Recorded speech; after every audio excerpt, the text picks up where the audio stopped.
الزهنا وندموش لزار مبكاتين لك الحمد بلين لله مسكاناتين ما قرب قد لنا لدقاق من ولاجين محمد الأمين دقوا النبياتين همتاچو مهون الدل ماغنيتاچن الله ما باچاو نستلهولاچن مودد سبال ብቻ አይደለም ባፋችን ማንነታቸውን እንወቁላችን ባዘዙት መታዘዙን ተግባራችን ከከለከሉት መከልከል ግዳጃችን ሱናቸውን በመከተል ነው ውዴታችን ለሳቸው መሐባ ይከፈት ልባችን አላህ ሁቡ ነብይ አይስተለውላችን صلى الله على نبي الرحمة على محمد شفيع الأمة.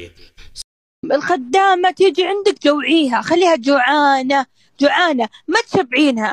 تبغى فلوس، تبغى والله من فلوسك، تبغين أكل من فلوسك. والله إن هم يجمعون يودون فلوسهم هناك خلاص شبعوا. لا لا يا اختي والله شبعيهم اكل، لانه والله ما يبان في عيونهم غير التراب، لانه شوفي جمعت خلاص تبغى تروح وتوهقك انت. طيب انت الاستقدام واللي دفعتيه كل اللي دفعتيه وين يروح؟ من بيعوضك؟ ما حد بيعوضك. كله راح علي. الا اذا المكتب، الا اذا المكتب انا بتعامل مع مكتب كويس، بتعامل مع خدمنا اهلنا بعيوننا وقلوبنا. أنا وحتى مني خدمت بقلبي خدمتهم. نسير أمني بالبوش ورد الناس جيهن، نسير كان قيد سايرات يرعن يبناهن يبتن بيت وردتن أسقيتن ولين توفوا وأنا من قلبي عانيهم، من قلبي عابلهم، خاطري ما يرتاح قلبي الا يوم اسويهم. الحمد لله. خدامة تيجي عندك جوعيها، خليها جوع. الله لا يجيبها عندكم، اللي تحتكم ما ادري ايش تعملوا فيها والله الله اعلم. دحين انت وياها بدل ما تشكروا ربكم النعمة اللي عطاكم اياها وقدرتوا تاخذوا الخدم، تجوا تشكوا عليها البث. انتوا ليش تنزلوا مستواكم لدرجة كذا من كتر غيرة حقكم؟ يا رب ارفع قدري. طبعا تاكل، هي مو امانة عندك؟ الاكل اللي يترمي في الزبالة هي تاكله، ايش مشكلتك؟ طبعا تغير حياتها، تتركي كثروه قلتي يعني اشتريتيها عشان تقعد عندك على طول؟ هي بشر لازم تتزوج وتشوف حياتها عندها اهل. ليش جات برايك؟ مو عشان تجمع الفلوس وتغير حياتها؟ ايش الفكرة الخدم اللي عندكم هنا؟ دحين انت وياها كبار.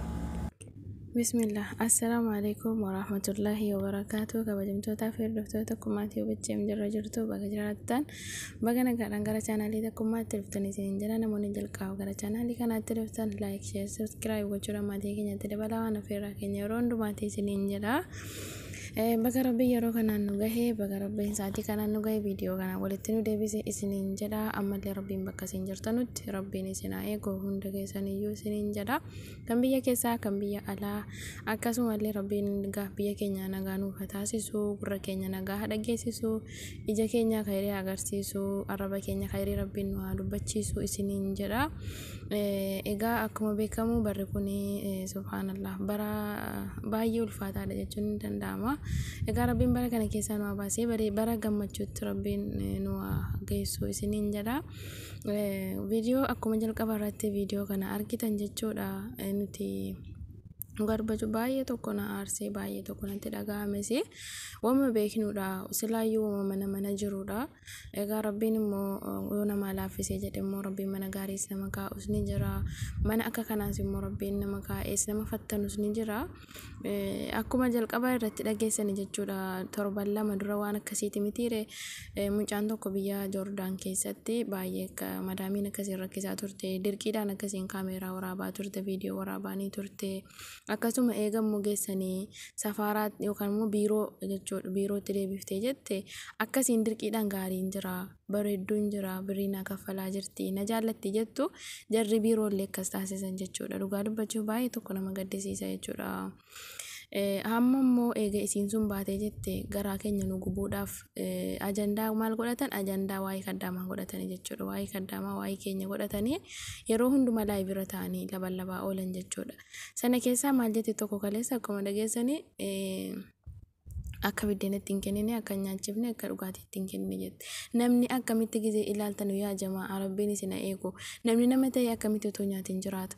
Namni nama ta'e akkamitti isiin hojjechuu dhufte xayyeebbee obee laatee jette akka uummatti dandeessee hojjeesii hojjetti immoo hojjeesuu nu barbaada rabbii waan akkanaa irraa eegu. Namni kamiyyuu dafqa ofii lafatti xabbi godheeti kan hin hojjetee fidatu malee nyaata dhabeetii miti jechuudha kan biyyaa baane yookaan immoo namni tokko amma nuti nyaata biyyaa dhabne yookaan immoo wantumti biyya keenya nyaatan hin jirretti fakkaata araboonni tokko jechuudha laa akkasii miti.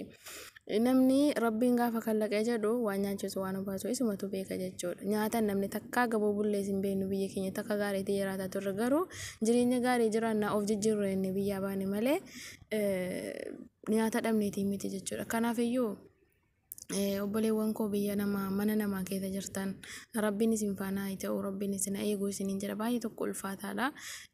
Dhugaa dubbachuuf amma qaallittiin kun jechuudha gaafa jalqabaa sana wanti isin dubbatte gabiiroo geessiteetti akka waan ofii gaariitti akka waan ofii isiitii waan balleessinetti garuu fuula siirraa guyyaa gaafa sana wanti mul'ataa ture sodaadha jechuudha.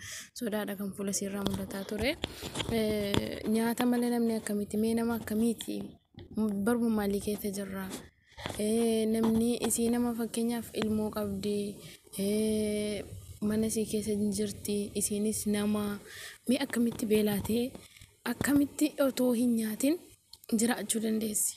Akkamitti akkaatii jedha sabdu rabbiin subhaanallah hin beekuwani. Egaa rabbiin waan akkanarraa isin eegu obboloota koo isiniin jedha dhugaa waan hundumaa dandeenye gaafa biyyaa baanee jirru namni akka waan gaariitti jirru se'a. Ijoollee biyyaatiin biyya namaa hin deeminaa biyya ormaa hin dhufinaa gaafa as teessnee jirnu jarri akka waan nuti qananii keessa jiraanne yookaan immoo jarri dhufanii hojjetachuu jibbinuu wayiitti fakkaata jechuudha. Garuu ijoolleen baay'een biyya Joordaan keessatti baay'ee rakkataa jiranii hadaraa keessan warri sichi maatii keessan biyyarraa fiduudhaa jirtan biyya Joordaan ittiin erginaa dhugaa dubbachuuf wallaahi baay'ee tokko ulfaataadha ijoolleen Joordaaniin keessa jirtu yeroo hundumaa jechuudha. Joordaan banamuun iyyuu dhihoo kana duraan biyya Joordaan maaltu deema birrii iyyuu hin qabduuti. Akkasii isiniin jedhaa baay'ee ulfaataadha rabbiin nu haa eegu baay'ee tokko natti dhaga'ame jechuudha. Kanaafiyyuu viidiyoo kana sheer godhaa obboloota keenya bakka jiranutti akka viidiyoo kana ilaalanii waan akkanarraallee hojii yeroo galan nama akkamiitiin akka hojii galuu qaban gizee hojii galan immoo achuma lookeeshinii jira akka erguu qaban obboloota keenyatti nu dabarsaa isiniin jedha. Maaliif jennaan wanti jara rakkisu hin beekamu. Egaa waan dhaggeeffatanii guddaa galatoomaa fadhaa isiniin jedha. Yeroo ammaa kana keessatti egaa akkuma arginudha laayikii sheerii gochuu hin dagatinaa isiniin jedha. Rabbiin nu haa eegu. Wassalaamu alaikum warahmatullaahi wabarakaatuh.